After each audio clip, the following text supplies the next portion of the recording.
have a seat, have a seat. So here's the deal. I know who they are.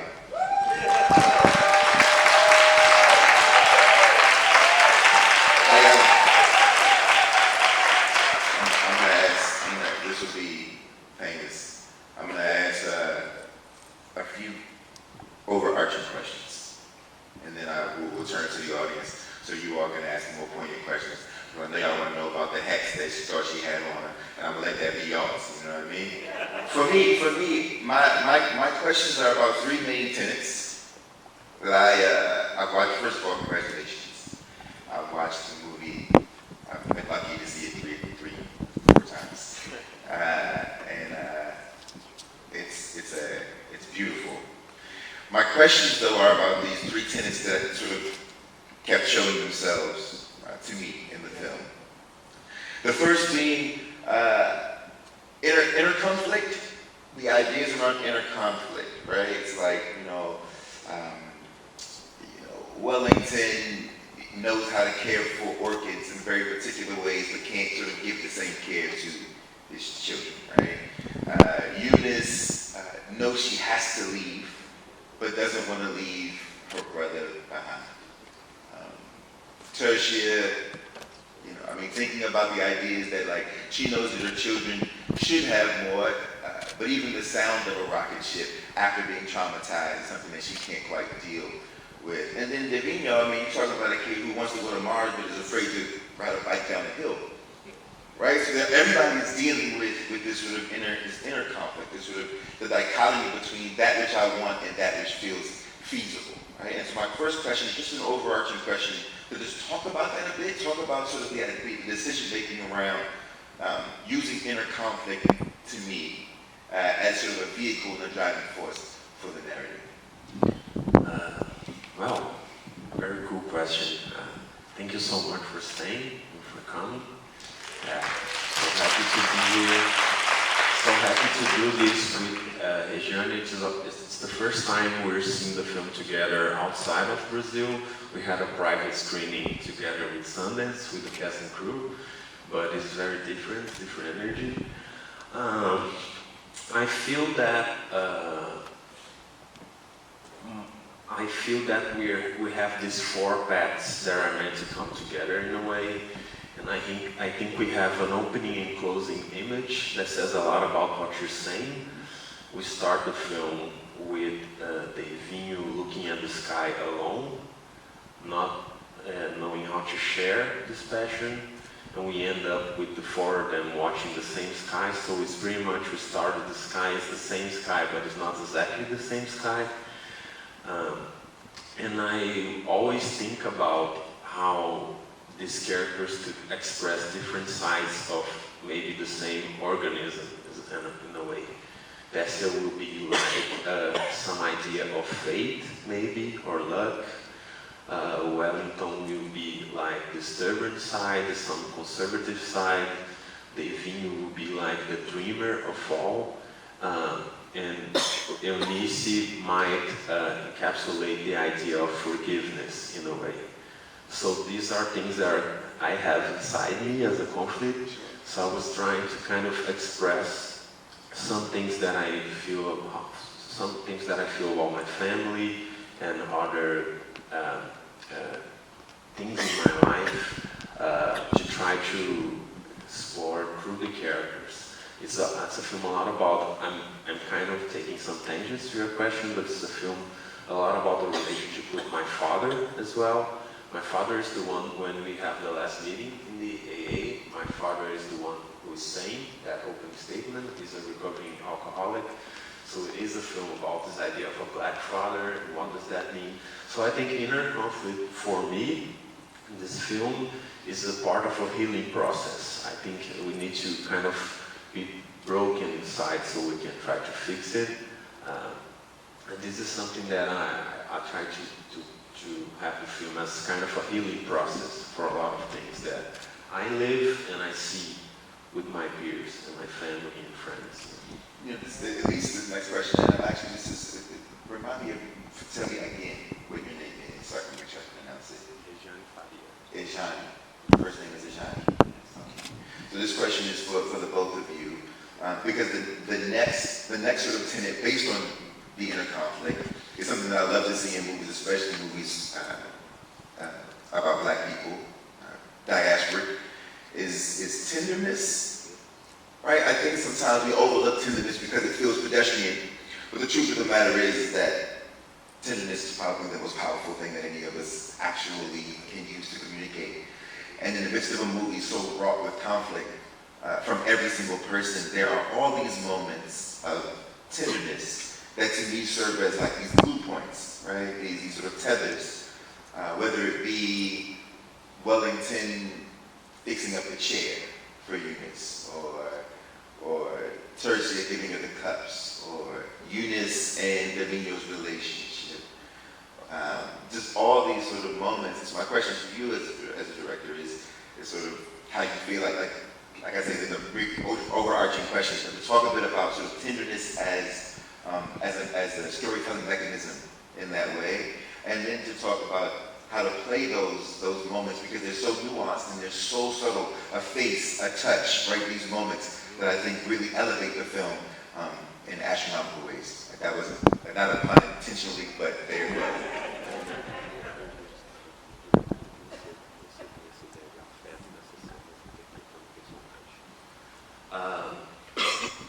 I think there are some things that are already in the script, but one important thing to say is that, like, Rejane, for me, and Carlos, who played the father, we have like a previous relationship. We already did other films, and I told the story in the daily show today about how I met Davino and how I was fascinated by Cicero, and also Camila, who plays the daughter, is actually someone that Rejane kind of find because I told her she was already cast. I did the casting, and I told her to try to find her daughter in a way.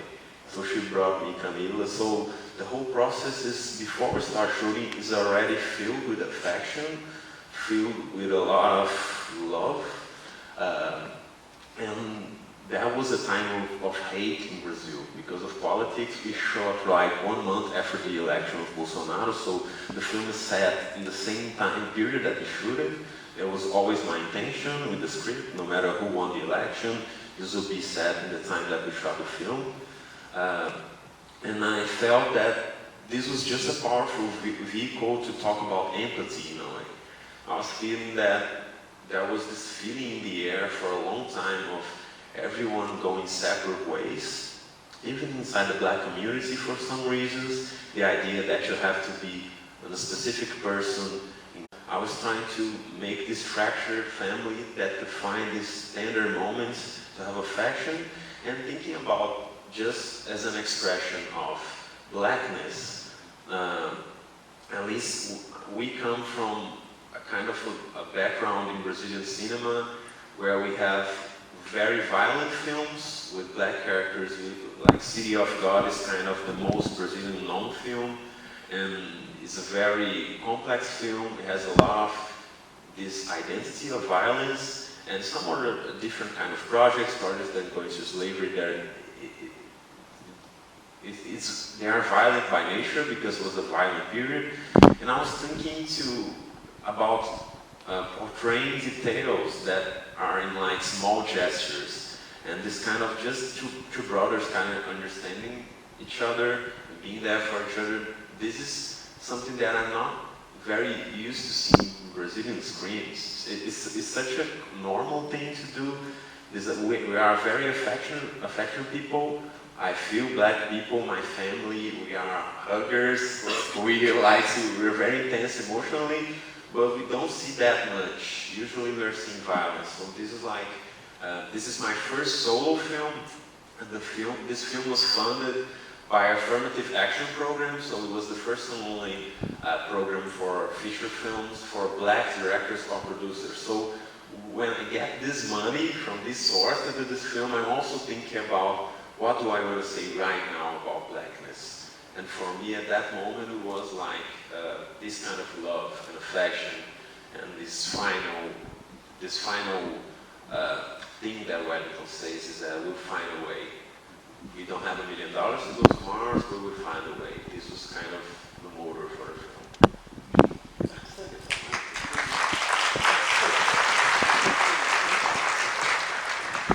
Good night or good evening. Thank you.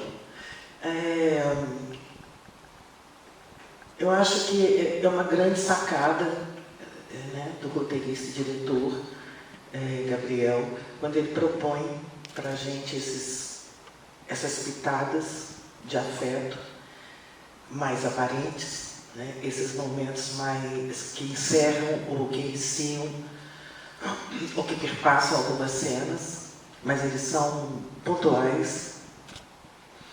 E She thought it was clever in the script to try to reach for the small portions of moments of affection to connect those scenes. E para a gente, né, para nós atores, acessarmos esse lugar com a direção do Gabriel é muito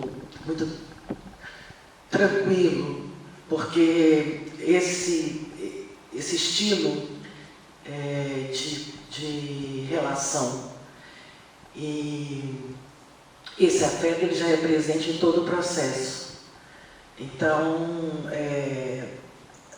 quando chega na cena, quando a gente vai construir aquele trecho da cena, já está tudo muito presente.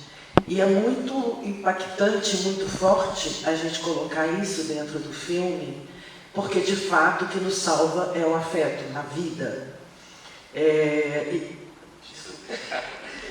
She said it was easier to access this kind of affection points because there was something that was part of the process already, and she thinks that this is something that is the only, affection is the only form of salvation possible, in her opinion. So, e muitas vezes a gente se esquece disso, né? Diante de tantas coisas, tantas dificuldades que a gente está vivendo, às vezes o afeto fica de lado.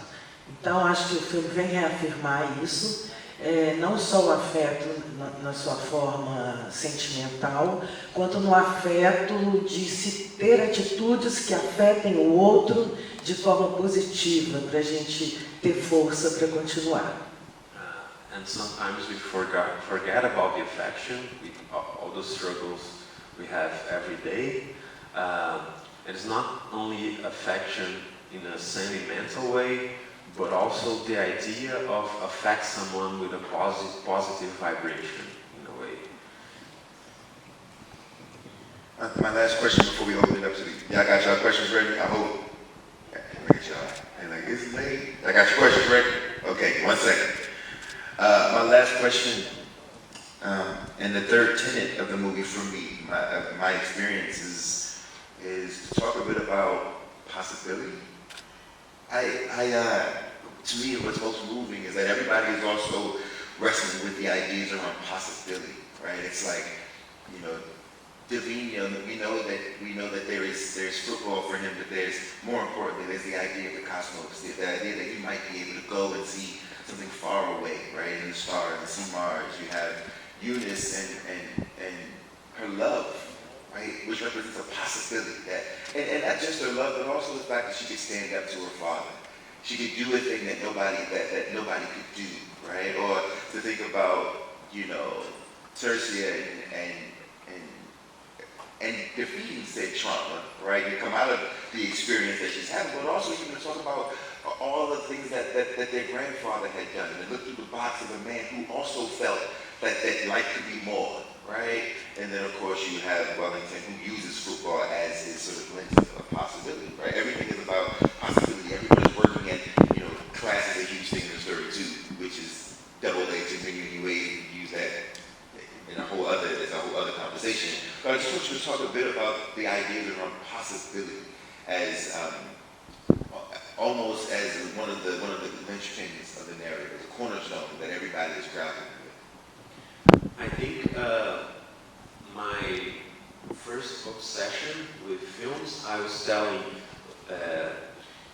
that was telling today that I wanted to make films, and also told that when we got the award, that I wanted to make films since I was 7 years old, and I was always a very optimistic person, and I think one of my obsessions with cinema is that when I see things on a big screen, and when I see movies that kind of change my way of thinking, or just I'm flooded with this kind of immense feelings, there's no place for me to be cynical, you know?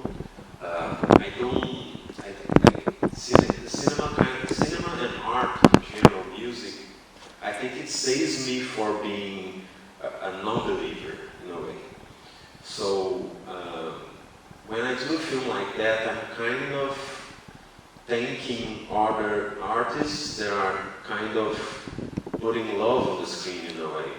And I feel that this kind of feeling of taking this idea of possibility, and if it's not going to be possible here, if the Devinos of the real world, not all of them, will get a place in NASA, I can create that in a movie screen. That doesn't mean that we will all be alienated and in La La Land, as Husam says, the rich people are. I think we are kind of planting a seed of maybe some other time. That could be another time that I won't be alive to see it, but my film will still be there. I probably won't be able to enjoy this kind of utopia I'm creating when I'm putting a black girl as the main mascot of the Mars one trip, but I'm planting that idea that this is a possibility. So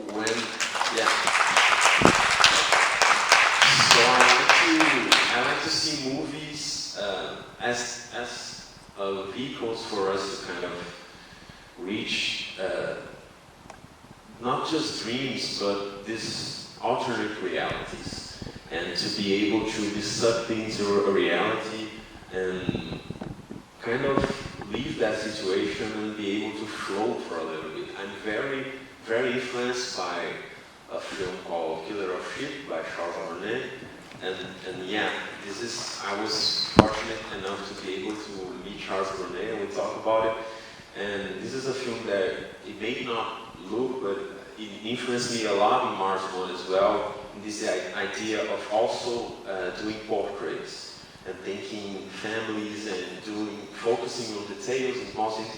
My favorite scene one of my top 10 scenes in cinema is in Killer of Sheep, but it's not an obvious one. It's when the kid is listening to, and her mother is looking at her reflection in the pen to go out. So, you know, this is like small things that there's not changing the narrative of this film, but it's just so beautiful to see that. It's so beautiful to have these images as something eternal. There's many years after I'm watching this film that was made way back then, and this is very new to me, and I could kind of dream at these imaginary watts